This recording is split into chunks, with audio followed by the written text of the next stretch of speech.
Harusnya PKS yang mengantongi setidaknya menjadi wakil gubernur. Kalau dia berpasangan dengan Anies, jadi dia tidak dapat apa-apa. Di kabinet pun dia cuma menitipkan satu menteri seorang profesional. Tidak ada dari politisi PKS. Jadi apa yang didapat PKS? Jadi sobat era sekalian, ini pelajaran bagi PKS ya, agar tidak berkhianat dengan suara rakyat. Kita tidak tahu apa masalah PKS sehingga dia kemudian mengkhianati Anies dan konstituennya. 1000 kawan itu kurang dibandingkan satu musuh. Lah ini satu orang dijadikan musuh dan nama orang itu Anies Rashid Baswedan pula.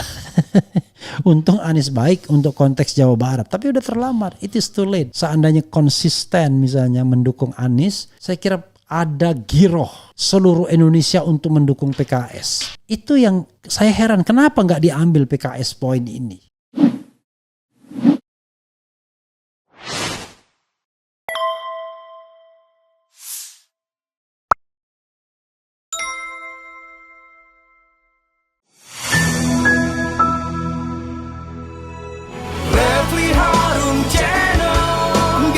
Basa-basi gak sekedar kritik sana sini. Refli Harun Channel, kritis tapi tidak apatis, oposisi tapi kasih solusi. Refli Harun Channel, selalu terdepan dalam ulasan, berita gak asal-asalan. Refli Harun Channel, setiap masalah diulas cerdas, ini channel memang keren cerdas. Subscribe, like, comment, and jadi sementara partai-partai lain itu terbelah, yang cukup tidak ada yang solid.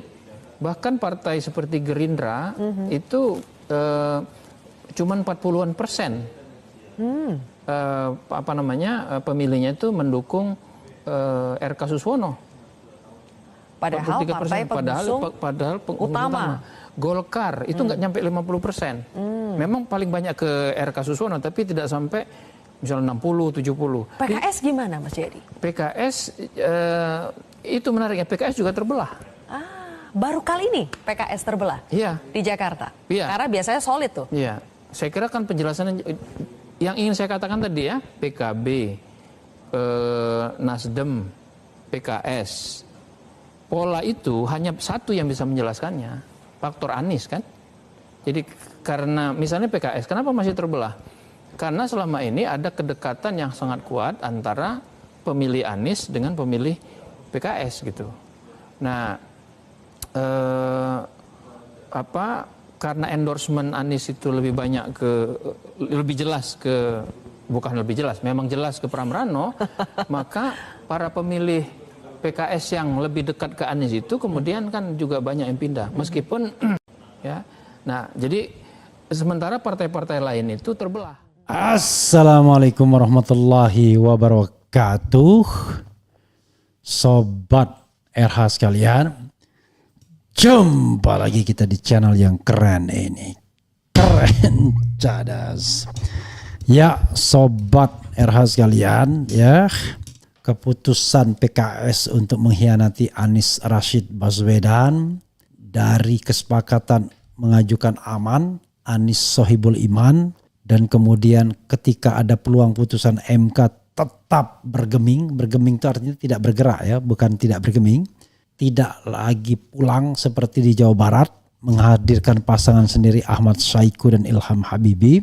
Akhirnya mengecewakan pendukung PKS dan sehingga PKS yang terkenal sebagai partai yang solid akhirnya terbelah. Terutama di Jakarta. PKS tidak sadar bahwa pemilih PKS itu adalah pemilih Anies. Pemilih Anies kebanyakan memilih PKS. Tetapi mereka percaya diri bahwa PKS solid sebagai partai kader. Ternyata enggak juga. Mungkin kader militan PKS solid, tetapi mereka orang seperti saya misalnya, ketika kemudian PKS berkhianat, maka saya sebagai pemilih PKS at least pada 2 edisi pemilu terakhir memilih untuk tidak memilih calon PKS di DKI Jakarta. Ya, akibatnya kalah. Jadi sobat era sekalian, kalau kita hal yang sama pernah saya dengarkan dari Yunarto Wijaya. Untuk pertama kalinya PKS terbelah. Kenapa terbelah? Ya sederhana saja. Karena PKS itu Abah itu PKS in general. Ya.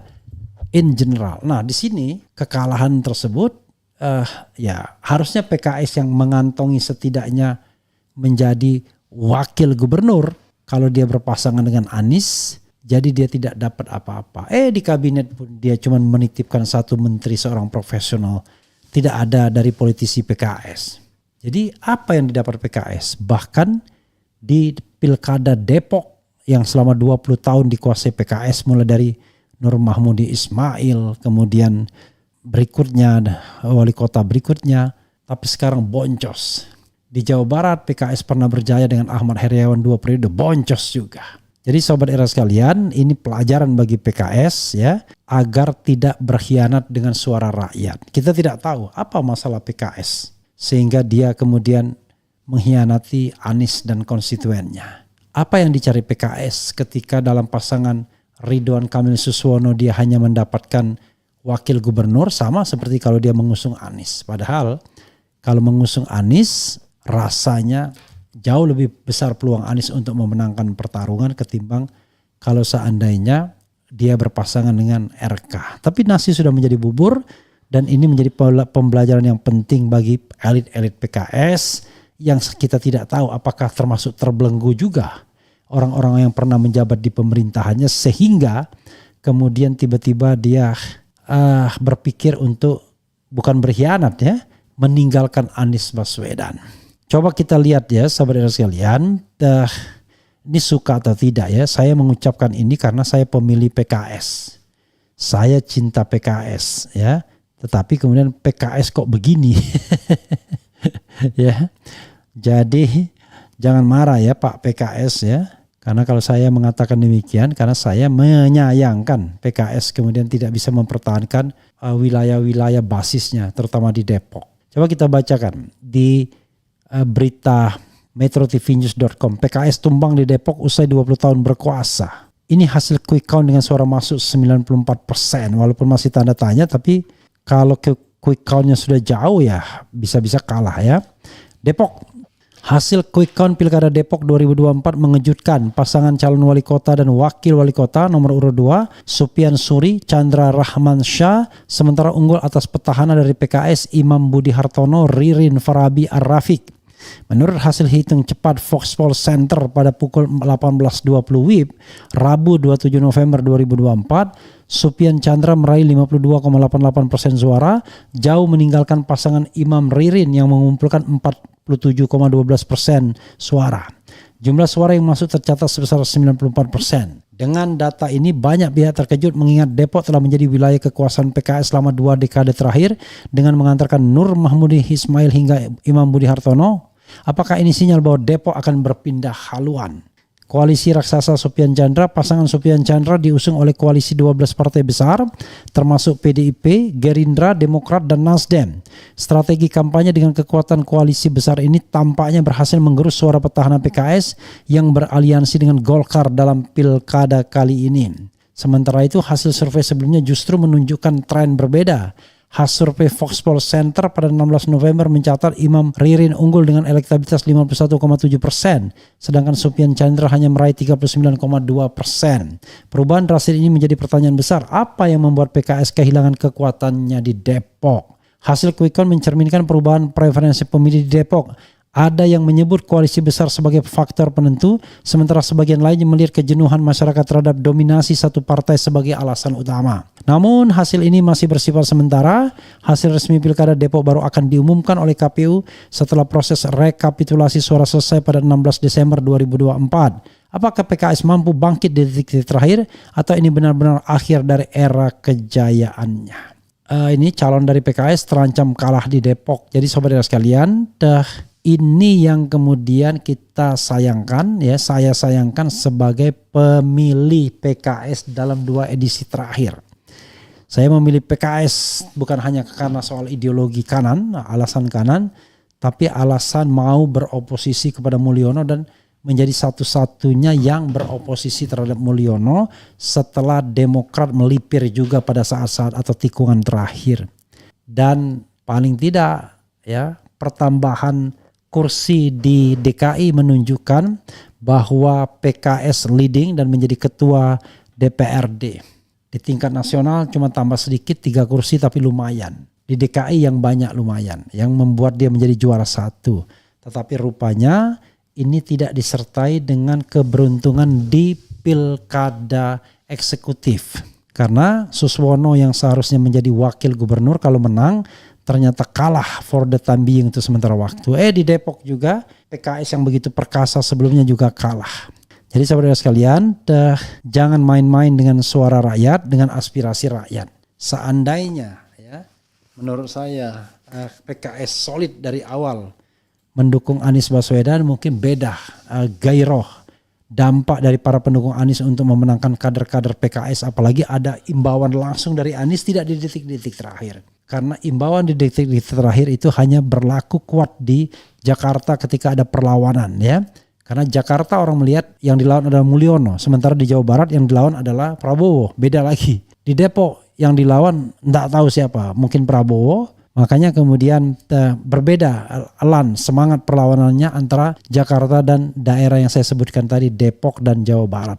Ini pelajaran penting bagi PKS ya, agar menjadi partai yang benar-benar amar ma'ruf nahi mungkar, tidak pragmatis, apalagi kemudian mengorbankan haluan partai untuk saya tidak tahu kepentingan siapa ketika gabung dengan Kimplas, padahal PKS tidak menitipkan apa-apa juga kecuali 1 orang yang menjadi Menteri Tenaga Kerja. Selebihnya tidak ada politisi PKS atau pengurus PKS yang menjadi menteri di kabinet Prabowo. Lalu apa yang engkau cari PKS? Apakah engkau juga termasuk orang yang tersandra? Saya tidak tahu ya. Tanyakan kepada kucing yang bergoyang ya. Nyimak, PKS suruh introspeksi. Wakakak PKS terlalu sombong. Sesuai prediksi pemilih, PKS itu rasional dan mikir, akhirnya nyungsep kan. PKS rungkat, PKS ibarat main slots, udah judi rungkat pula Wakakak, gabung Kimplas dijanjiin kursi menteri dan gak boleh usung Anies, malah kena prank. Terbukti PKS gagal di Jakarta dalam pilkada DKI padahal pemenang pilek. Sadarkah bahwa PKS bahwa Anies efek terbukti dapat mengalahkan mereka. PKS berbenah di Sumut bukan faktor PKS Bobi menang tapi faktor Mulyono dan Prabowo.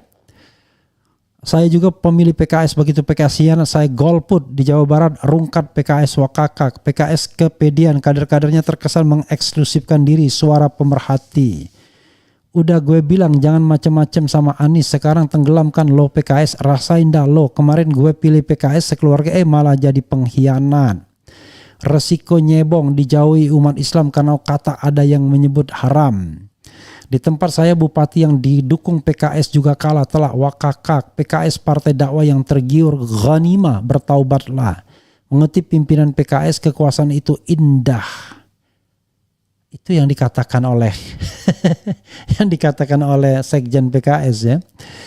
Kemudian andai PKS mencalonkan Anies di Jakarta udah jaminan win streak di 2029, siap panen. Sayang PKS main politiknya nggak canggih, mudah dikibulin Kimplas. Ya saya juga tidak tahu ya apakah orang PKS ada yang tersandra ketika jadi menteri sehingga mengorbankan strategi partai. Inilah balasan untuk PKS, jangan macam dengan simpatisannya. PKS pemilu lu itu bukan berdasarkan bansos. Pemilih PKS itu rata-rata kritis, harusnya lu rangkul bukan ditinggal. Ya, dan kelihatan tuh ya komentar PKS-nya. PKS sudah hancur, jangan lagi marah oleh ucapan Pak Refli. Apa yang dikatakan beliau sudah terbukti benar. Kalau masih defensif juga makin boncos lu, rakyat makin gak simpatik ya. Bung Refli, apakah ini caranya menghancurkan golongan perubahan? I don't know exactly. PKS blunder parah, nggak ketolong. Entah apa yang dicari PKS kok malah nyari penyakit. Kadernya dijadikan menteri pun tidak. Sudah jelas-jelas pemilih PKS anti Mulyono kok malah gabung ngusung Bobi. Nasibmu PKS. Merusak negara dibilang politik. Kenapa PKS dihukum pemilihnya tapi partai lain tidak pernah dihukum pemilih? Karena pemilih PKS itu rasional. Mereka rela berkorban tanpa dibayar asal Anda benar aja. Masyarakat sekarang ini sudah sangat muak dengan institusi coklat. Minta tanggapan Bung Refli dong. Seharusnya institusi coklat itu menurut Bung Refli harus diapakan, dibubarkan atau direformasi. Tolong jelaskan. Nantilah. Salah satu spekulasinya harusnya dipecah ya. Tidak boleh ada kekuatan sipil yang begitu dahsyat seperti ini, seperti kekuatan militer ya. PKS maksudnya dipecah antara mana yang menjadi Kamtibmas, mana yang menjadi penegak hukum gitu ya. Cuma PKS dapat 3 menteri bang dalam mimpi. Cuma gue nyesel karena calonnya Jokowi kalah karena gue nggak bisa ketemu mobil curhat game di pinggir jalan, juga nonton Disneyland di Pulau Seribu. Apa maksudnya ini? Intinya satu, kalau Mulyono di kiri, kita harus ambil kanan. Kita ambil bawah, nggak sudi satu kubu sama presiden, nir etika dan miskin nurani. PKS cepat ganti petingginya, tuh kuliah lagi sama Bang Refli, enggak juga ya. Tenggelamkan sekali lagi PKS di 2029. PK mencret undang Habib Abu Bakar Al-Habsyi bang.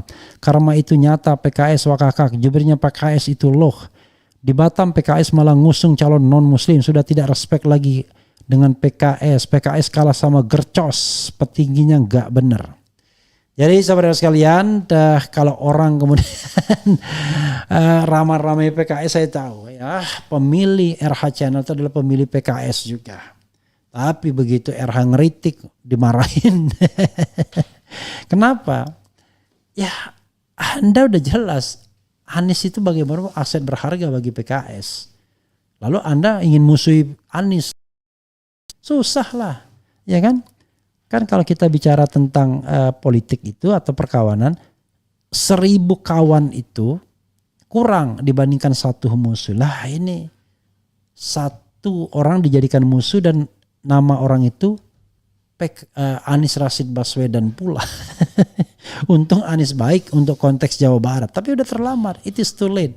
Seandainya konsisten Anies, saya kira ada giroh seluruh Indonesia untuk mendukung PKS. Itu yang saya heran, kenapa nggak diambil PKS poin ini? Nggak ngerti saya. Ataukah karena petinggi-petingginya pembesarnya terpengaruh oleh Mulyono semua dengan bujuk rayu Mulyono juga yang ternyata tidak benar juga dalam konteks misalnya kabinet misalnya. Padahal giro, semangat perubahan itu yang harus diambil, dan partai yang berhak mengambil itu adalah PKS, karena PKS dianggap yang paling konsisten, tidak meninggalkan Anies. Kalau seandainya mencalonkan Anies sendirian.